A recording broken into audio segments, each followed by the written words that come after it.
এটা বেশ কিছুদিন ধরেই যত ওষুধ খাচ্ছে কাজ হচ্ছে না। করতে তো হবে অনেক কিছু বেটি। আসতে পারবি মন্দিরে?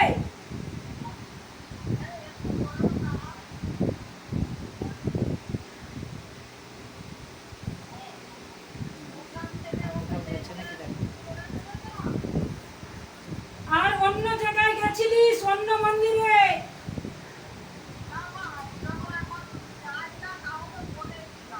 বলেছিলিস, আলোচনাও করেছিস।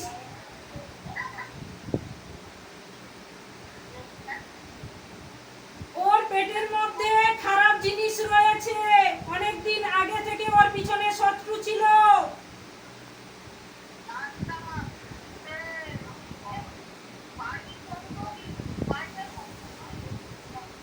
ওকে এমন খাবার সঙ্গে কিছু জিনিস ব্যবহার করা হয়েছে, সেই থেকে ও এইরকম হয়ে গেছে।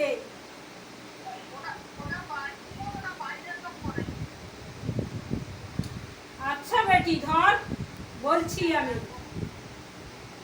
একটুকে মাথাও